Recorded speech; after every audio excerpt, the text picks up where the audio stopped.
What's up, family? Gerald the Bossman here. You're tuned into the Bossman Show on AM 1010, AM 1430, 1055 The King.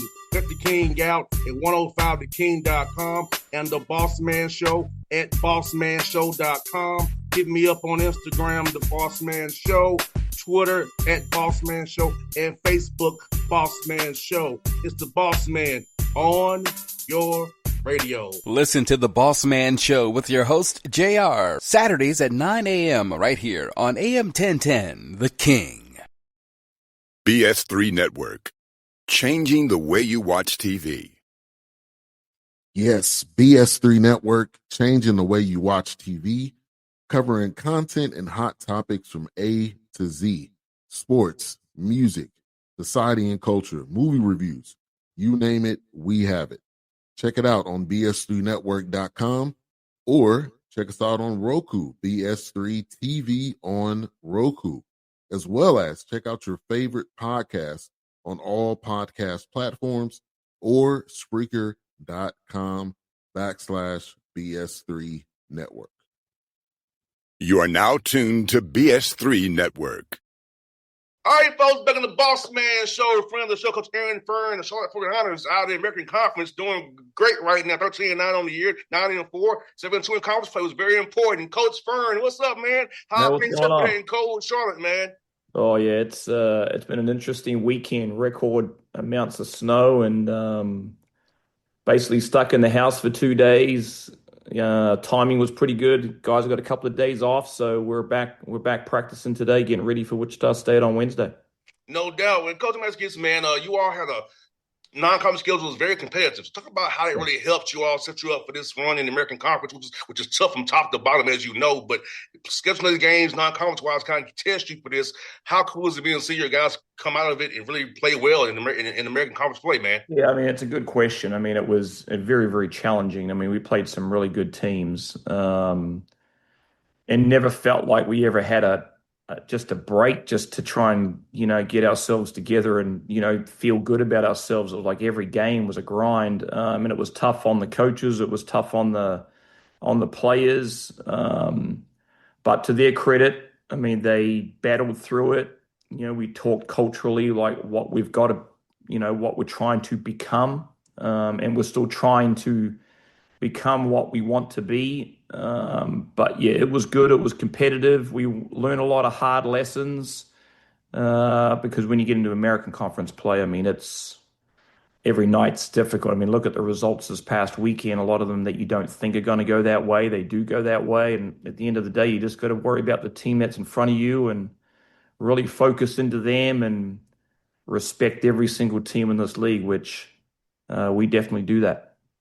Coach Fearne, talk about getting guys to buy into the process of getting better every day, being an everyday guy, still trying to go 1-0 every day. Like, because that's really what's matters. Next game is what's important game of the season is what we have next. And trying to have that mindset to keep getting better and want to get better and trying to find ways to improve on that basis daily and hourly as well.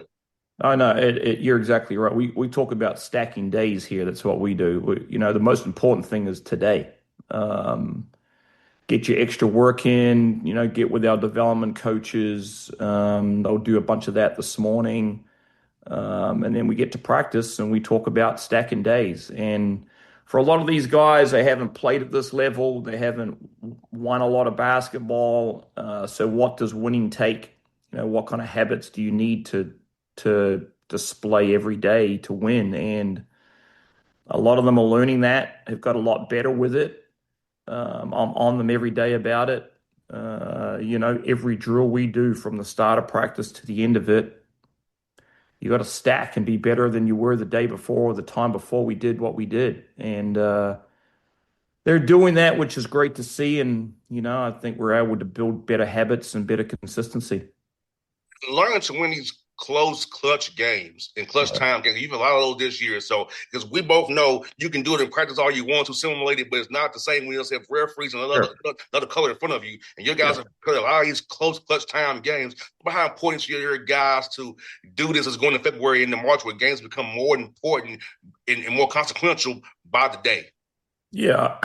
Yeah, I think it gets back to what I just said. I think stacking habits is important. And so part of that habit is when we do 5-on-0, when we practice situations at practice, and we do a lot of preparation for situational play. That you know the timing and the delivery of the pass and the screening angles and sprinting to spots to get shots off quickly and but there's a lot of situational stuff defensively too, right? Like Hmm. bending situations the right way and not going rogue, as we say. Having the discipline to defend within our system, and then don't be that guy that doesn't block out in big situations either. Yeah, so I think it just goes back to preparation. We do a lot of it, and yeah, and look, at the end of the day, you got to have a bit of luck too. I get it. You got to have a bit of luck when you're in these big situations, and we've had a bit of that.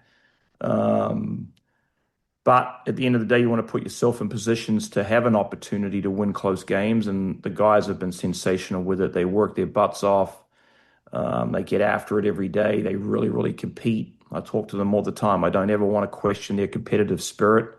And to date, the guys have been sensational.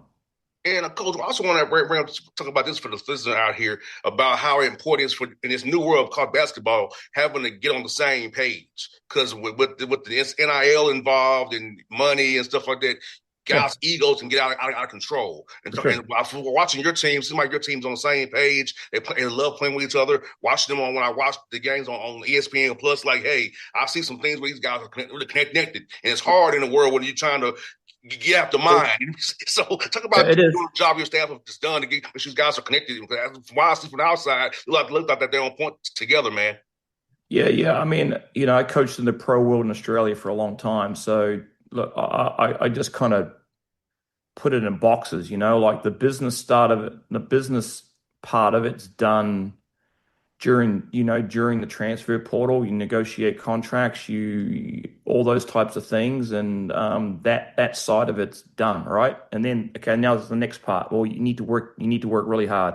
And I am not giving anybody, I'm not telling anybody that they're coming in here and they're going to be this and they're going to be that. Like you, you've got to earn it and you got to keep it. There are guys here that have put a heck of a lot of work in that are getting rewarded for their hard work, and have been very disciplined and been very coachable. And we talk about you never arrive, and so you got to keep working every day. And at the end of the day, I don't care if you're a freshman, a fifth-year guy, a guy that's played overseas and played in some pro leagues, or you're somebody that was a dude at their last school, and I don't that has nothing to do with this program. You got to come in here and establish the behaviors that we expect in our program and stack days every day. And if you do that, then you'll be rewarded. And those guys that are doing what they're doing right now are getting rewarded for that. And also, you have a good thing with your guys sharing the ball, multiple guys in double figures, and talk about the unselfishness of your team and actually trying to get your team from good to great. Actually, not taking because a good shot, but I get a better shot. So No maybe doubt. we will make that extra pass and get guys in their right spots where their hot zones are, and analytically, and that's where you can be most efficient. Yeah, yeah, yeah. No, no, no doubt. We break all that stuff down to see, and look, this stuff just takes time too. You just got to go through it a little bit and figure out who wants the moment, who doesn't want the moment. Who runs away from the ball, who wants the ball, who wants the big mo like all that stuff you just figure out with your group as you work through it. Because you can't fake it, it's real. Those situations are real. And but that's the fun part of it. Like a guy cutting in a big moment to make a shot is no more important than a guy that has to set a great screen at that last point to get that guy open. Like that stuff's important. We had an unbelievable screen set the other day at Temple on a sideline out of bounds play that, got Arden Conyers open. Colin Blackman set an unbelievable screen on the baseline that got him open. And he doesn't get that shot if that screen's not set. Those little things a lot of people don't see. They just see the big shot. But, as coaches, we see the pass and the screen and all that type of stuff. So, uh, yeah, big moments. Need to make big plays. And you're shooting very well too from three, over 30% from 3-point range. And talk about how important it is to be able to spread the floor out, make defenses be in conflict. Do I close out hard to them or do I not? So I'll tell you, Right. you guys shooting very ball very well, it opens up job lanes for you, creates the double gaps for you. Let's talk about how good the shooting is. It's really going to help you down the stretch here. Yeah, I mean, if you honestly asked me earlier in the year, I probably questioned how well were we going to shoot the ball. But I got to give a lot of credit to our coaching staff here. They put a heck of a lot of work into our player development here, and some guys that have been good shooters or been average shooters have become way better shooters, more consistent. Um, Teaching them what the right shots are to take, like you just said, good shots to great shots. If we move the ball, which we do a good job of, we're going to create some good shots.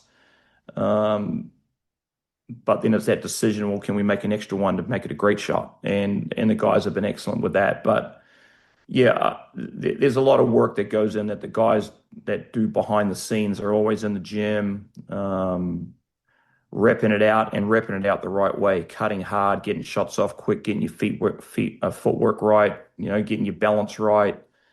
We do a lot of work with that, and you can see the results. No doubt. And also, something you're doing very well is rebounding the basketball, and which is really important to that possession game because you get more possessions, you have an opportunity to make shots. So talk about defensively having your guards hit people and be involved in that process, defensively rebounding the ball, offensively getting extra possessions, getting extra shots. So most I both know get off rebound, like get an open three on the back end for the most part. Everybody be collapsed inside. So talk about how important that owning the glass is for you guys. Yeah, I mean, we've obviously got a big guy inside that's really hard to keep off the glass, and he does an awesome job with that. We attack the offensive glass for sure. I think if we want to take another step, we've got to be a better defensive rebounding team. Just being real physical in that part because the day and age of basketball these days is people attack the offensive glass really hard, and it ends up being a very physical part of the game. And you got to be willing to put your body on the line and hit people and keep moving your feet and then go get the ball. Um, so yeah, I mean, we've been pretty good there. When you get into conference play, it's different because every team's big, athletic, physical, competitive. So yeah, if we can improve a little bit in that space and we can, keep getting better as a team. And doing a good job of limiting the ball turnovers, limiting the turnovers on the 12 a game, and about how important it is to limit, especially these live ball turnovers. You can't defend the Yeah. Yeah. turnovers for the most part. So how important is it for your team really to bang that basketball and not have those live balls, man? Because those are killers. Yeah, I think it comes back to preparation too. We do a lot of 5-on-0. Our scout team's excellent. They put a lot of pressure on our guys to execute every day. Um, I think it's just understanding your game and what you can do. I think B, it's understanding our system and where guys are meant to be. I think that stuff all contributes to taking care of the ball. And, for the most part, this group's been really good. And I know you have a game against Wichita State here. Talk about the job that you see Paul Mills is doing, see what he's doing on film for you guys. It's really going to be a challenge for you guys going out there to play those guys in their arena this week. Yeah, I mean, I hope it's an awesome environment in there. I think Coach Mills does an awesome job. Team's really talented. They play really hard, um, really physical, get on the glass. They've got some dynamic scoring on the perimeter. They've got some real, big, strong guys around the rim. They run good stuff. I mean, they're good. I mean, they've had some really good wins this year, and we know it's going to be a big challenge on Wednesday to go out there and get them. We had an unbelievably crazy game here at home when we beat them in double overtime here, and they played really well here. So we know we're going to have to be better than what we were when we played them here, but that's what this time of the year is about. This is when you start really figuring out, what you really are, and it's just trying to get a little bit sharper. And but got to keep improving, just every day, a little bit more every day. I hear that, Coach Fearne. Good to have you on the show again, man. I hope we're talking again in March after you win the American tournament, man. So we talking Well, I again. mean, we'll give it a go. This league's super competitive. I mean, man, you could be sitting in first place one week, and you could be sitting in sixth the next. Yeah, every day is important right now for every team, and we're no different.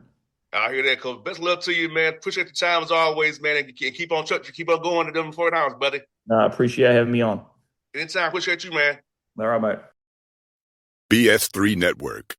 Changing the way you watch TV.